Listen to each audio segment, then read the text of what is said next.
Hi everyone, I'm having to do this test route video number 1 again because there have been few changes on the test routes, and I thought it would really benefit people who are about to take their driving test. And once again, without wasting any time, I'm going to move off to try keep this video as short as possible, as well as more informative. There have been few changes on the test route, not only in terms of the direction itself, but changes as in speed limit changes, and there have been a few bus lanes on the route. So the idea is to give you as accurate information as possible, so do not completely disregard the test route video number 1, but this test route is going to be exactly the same route in terms of directions. However, I'm going to talk through some other bits on the way. So I'm driving direction of Beverly roundabout, and the test center was on my right hand side there, so I was facing against. So now I see a hazard, I'll slow down and I'll try give them way. If they decide to cross, yes, this is exactly what you're going to do on the test day. You have to spot, not just assume that they're not going to cross. Now, because they've gone island, these are two different sets of crossing, so I can carry on. If this was one stretch without an island in the middle, then I had to wait there for them to completely cross onto the other side. So the speed limit is 20, and I thought I would follow sat nav with the background noise, but that has not been possible today, unfortunately. And as I continue to drive down this road, I have to maintain 20 miles per hour speed limit because this road is wide and it's quite tempting at times, and people sometimes lose concentration and start driving over the speed limits. Another crossing, so I will take a bit of caution here and cover my brakes. The navigation will tell you at this point that turn right and take the 4th exit. So I'll start with my right indication, and I have 3 options there ahead of me. I'll check my right hand side, and if it's safe to do so, I'll proceed. And I'll proceed into the furthest right lane, and I'll count my exit. So that's exit number 1 on my left hand side. I'll continue to hug my roundabout. That's the exit number 2. If my indicator goes out, I'll flick it back on again, and when the lines disappear here, this is where I'll go onto the left side with the left indication and take the 4th exit. Now, I advise people to go really slow through this gap, as there's a width restriction, and take extra care. For example, if you do clip the curb there, you probably might get 1 minor for steering. However, if you don't proceed with caution and bump into it a bit harder, or maybe hit the bollard or something, then that can lead you to a serious fall. Now, there's a bend with restricted view, so I'll take a little bit extra care here, but as soon as my view is improved, I will just carry on. Now, the first change down this first test route is this zebra crossing. This was not there in the first video that was made about 10 months ago.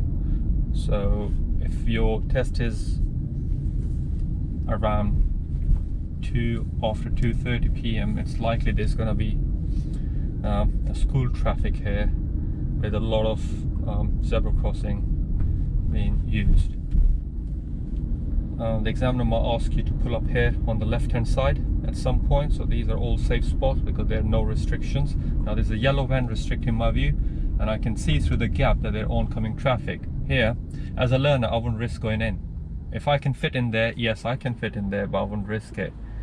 So I'll check my right mirror and go around the van, check my left mirror and bring the car back, and that's it. Could I fit there in the first place? Yes. Would I have got very close to the oncoming traffic? Probably yes. So I'm really relying on the oncoming traffic to give me gap. So when you start relying on other road users, then you're not doing yourself much favor there. Also, the hazard was on my side, so I took a very good position, slightly central position, to improve my view there.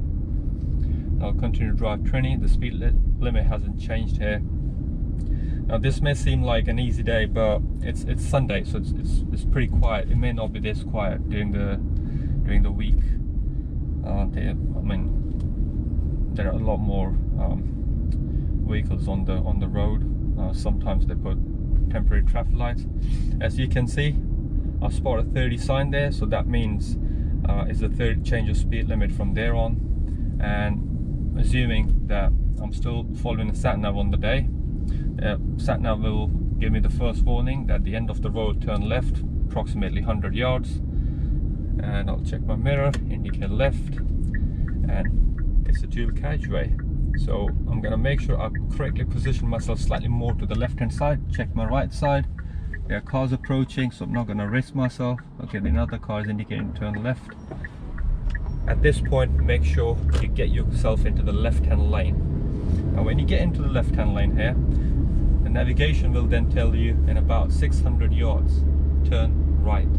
So this first turn in this can't be 600 yards. So approximately where you see these green lights is 400 yards left. I'll check my right mirror, and to make myself aware if anyone is on the right hand lane, I'll indicate right and get myself into the right hand lane. So I have approximately 250 yards left from here. The speed limit is 30. If you don't switch yourself early enough, for example, if you try look into your left mirror here and then indicate, it may be a bit too late with one or more cars present. So I'll indicate right again, so a new lane appears and I have to position myself into this lane to be able to turn right.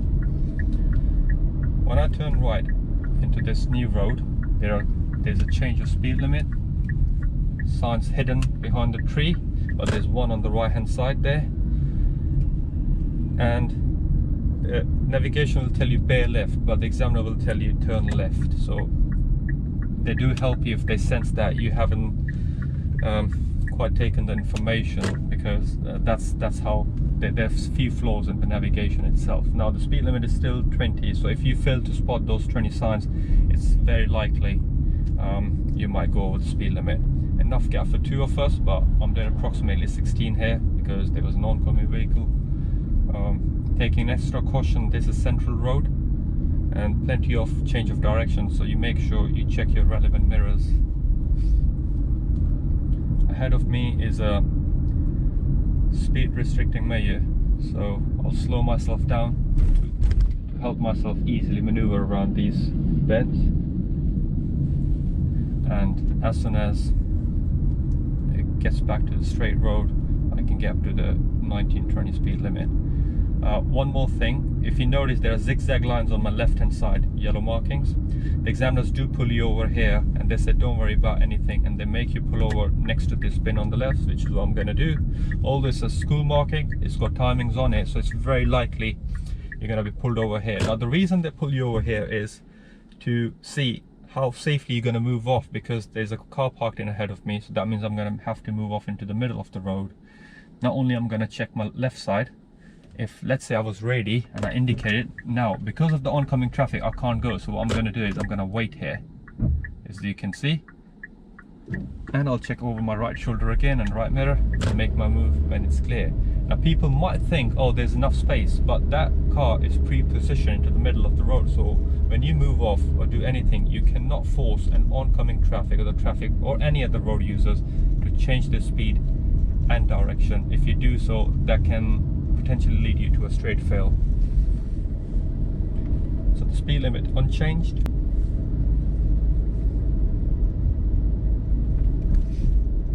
Okay, another bend, and as I go through now, there are cars parked on my left hand side, so I have to maintain reasonable distance with the parked cars. Usually when there's an oncoming traffic and learners are a bit nervous, paying too much attention, they get too close to the parked cars.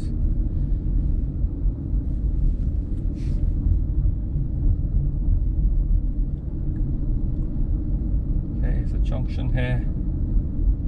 Proceed cautiously. Around here the navigation will tell you at the roundabout turn right and take the fourth exit. However, because the first exit, if you look at the map on the left, there's a red no entry sign there. The first exit is unavailable, so the examiner will intervene and say ignore the navigation at this point, take the third available exit. The speed limit does change at the roundabout, so I'm going to start with my right indication, and people always ask me a lot of questions about this roundabout, and I'll explain you one more time. So I'll position the middle, I'll keep an eye on the right hand side, I'll hug the roundabout, so I'll go on the inside of the roundabout and take the third available exit. Don't lose your patience if there's a lot of traffic. Don't get intimidated by the traffic behind you. If they're trying to honk you and trying to rush you, just take your time and make sure you make the best decision. But also not let an easy gap go. Just take your opportunity. Okay, I can see the traffic is building up ahead of me. Okay, I'm gonna make my move. Nope, can't make my move because the traffic is coming a lot faster than I thought. Okay, so you can always recover there. I can go now. Okay, right indication, so unavailable. That's the first exit on my left hand side. I'll keep hugging the roundabout. That's the second exit that you see there. At this point, I will indicate left. I'll continue to hug the roundabout up to this point and exit the right hand lane and not the left hand lane, because the left hand lane is preoccupied by other road users. The speed limit is 30. Now this is the second change, which is the new bus lane on my left hand side. This wasn't present in the first test route video. Now the car ahead is doing well under the speed limit, which is about 22 miles. So there's not much I can do on my test, for example, so I'm just gonna have to follow them. And even though if there wasn't a bus lane on my left hand side, I cannot undertake them because that's just not allowed. So now they have gained some speed, so I'll get up to the mark. As you can see, there's a continuous bus lane on my left hand side. So do compare this video with the first test route.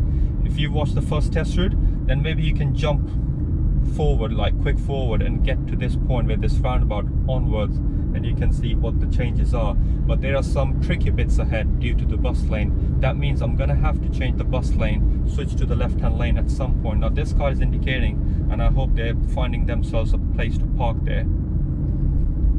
Yeah, that's perfectly fine, so I can carry on.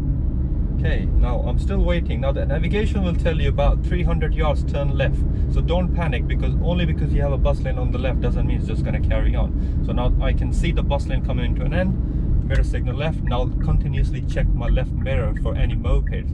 Now look at this, the bus lane comes to an end and I switch. As you notice, there's also a bus stop. So if you see a bus here, and if you're not 100% sure that there's a gap ahead of the bus, just wait behind the bus. There's no point risking. Now highlighted 20 speed limit change here, very tempting as it goes downhill, and there's also a crossing which I can spot. You just need to improve your ability to spot and anticipate as early as possible. Okay, another place where examiner might ask you to pull up on the left and move off is this left hand side, because this road does get busy and they just want to check your ability. It may again be behind this black car, and when you move off, you're going to have to move on the middle of the road, so that means you're also going to have to take care of the oncoming traffic.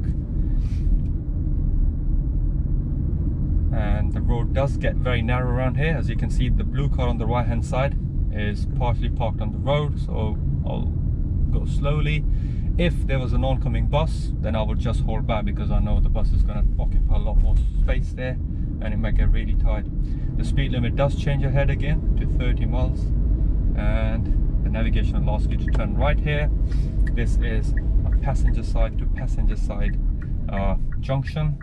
How do we determine the position? First thing, you don't position yourself onto the oncoming side. That's the rule number one. Then the front of your car should be aligned with the entry point of the road, and that's it. But in order to master your positioning in the junction like this, you're gonna have to do proper lessons so that you can have different scenarios to yourself.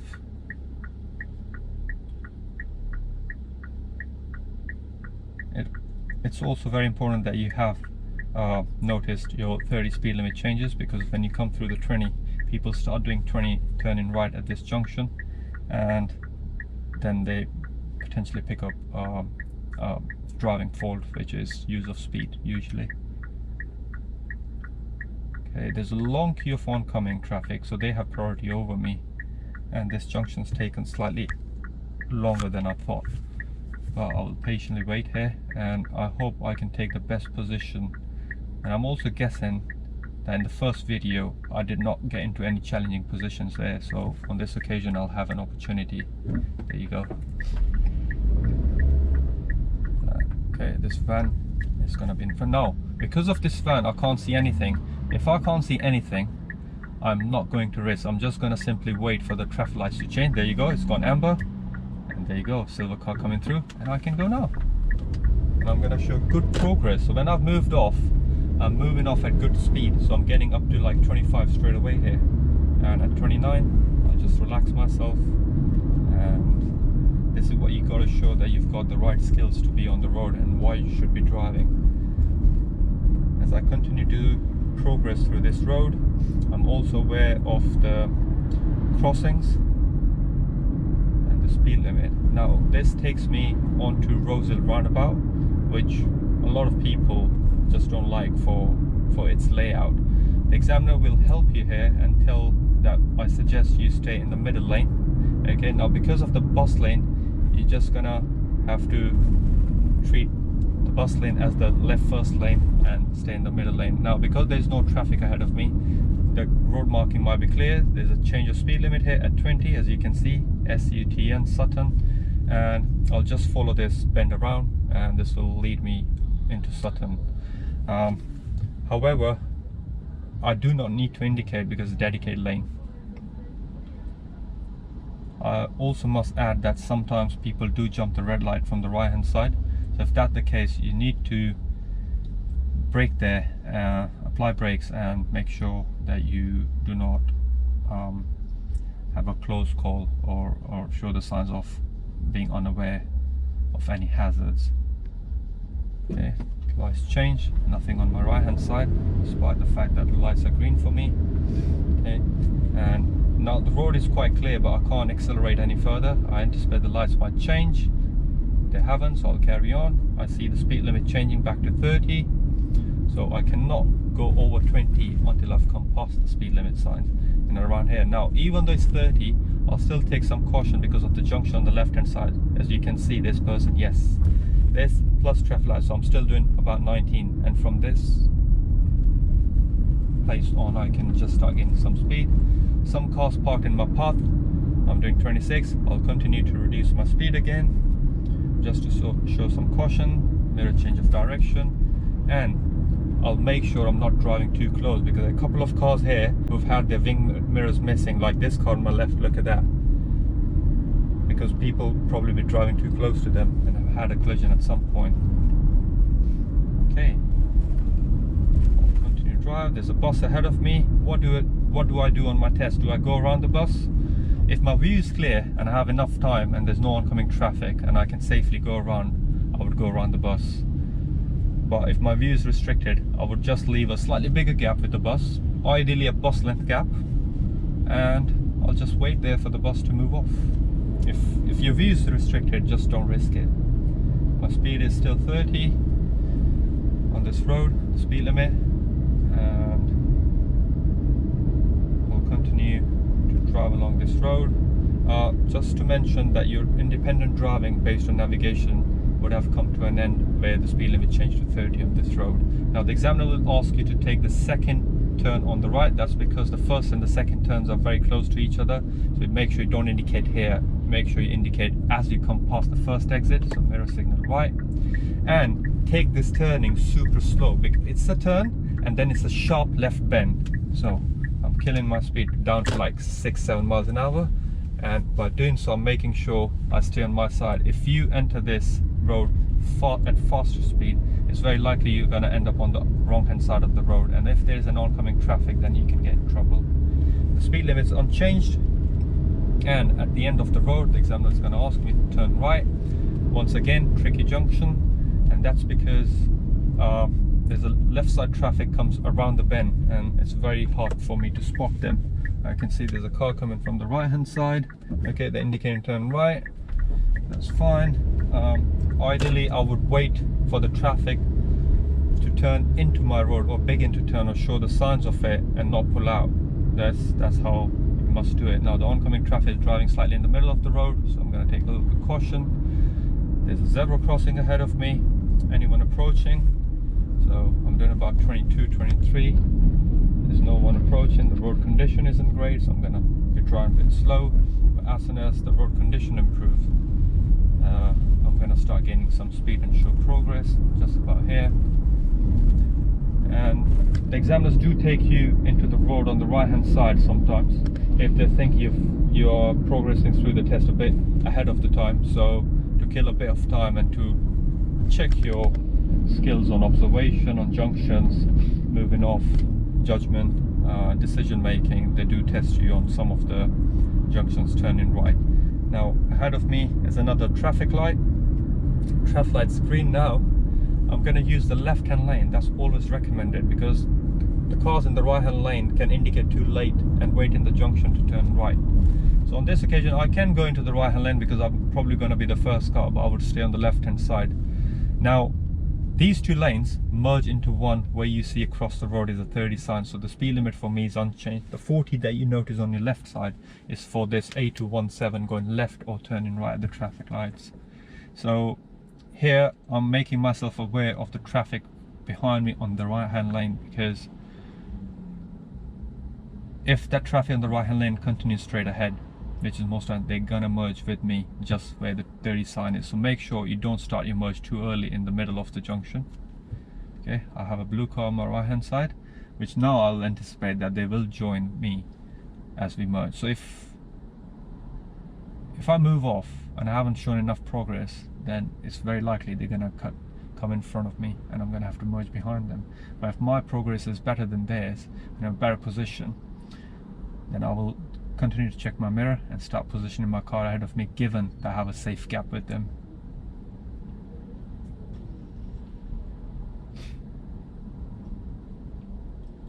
I'm really hoping I can complete this video in one battery life, because it's showing me low battery. Okay, the lights change. Okay, they moved off ahead of me, so perfectly fine. I'm aware of a moped behind me. I'm continuously checking my right mirror. I'm going to start positioning myself to the right hand side now, because the moped is some distance from me. Okay, oncoming traffic with parked cars, always make sure that you are showing enough clearance with the parked cars. If not, then just slow down. There's a zebra crossing, super busy zebra crossing during the school hours, so take extra care. Again, car parked, and ahead of car there's another, like a mini truck you can say, so a little bit more clearance here with oncoming traffic, and making sure driving away from the parked cars again. And the triangle is warning me about the roundabout, and it's a mini roundabout. There's a slow markings on the road, so make sure you approach this roundabout very slowly. I'm approaching this roundabout at about 10 miles an hour. No oncoming traffic indicating to come around, nothing on my right hand side, and I can show good progress to the roundabout. When you're progressing through a roundabout and if it's straight ahead, make sure you speed up nicely. Now along this road they do ask you to pull up somewhere safe, and they give you the option. As you can see, there's single and double yellow lines, so you can't pull up there, not in front of a driveway. So there's this potential spot on my left here, number 1, where this black box is number 2, where this tree is number 3, and then there isn't one, and then there are 2 spots here. So make sure you spot a safe spot from far behind, and then make sure you don't indicate just before the turning, because that can be a bit misleading. And there are several spots around here, and next to these bushes, that potentially the last safe spot. If you missed a safe spot, it's not a fault, so don't panic. Just stay composed and just make sure you do find a safe spot if you happen to find one. If you don't, just carry on, and there's no need for you to worry about that. That wouldn't be marked down. And potentially your test will come to an end past this traffic light. Once again, 2 lanes, and 2 lanes will merge into one as you come past this set of traffic lights. So make sure you don't merge while you're in the junction. Give yourself some time, because queues are a lot longer. If I was the 3rd car ahead, there are potentially 4 cars in my right hand lane, and because the cars are going to be parked in my path ahead, so it's more likely that I'm going to have to cut into their path. So if you get in trouble and a lot more cars, just make sure you indicate there. As you can see, the cars ahead, they're merging, yeah, and I don't need to indicate on this occasion because there's no one behind me, but I will pull up on my left hand side where I started this video, and I really hope you guys find this video very helpful. I will also leave my number at the beginning for any people who are willing to take the mock test assessments or lessons or fast track driving tests if you failed one in the past couple of months. And thank you very much.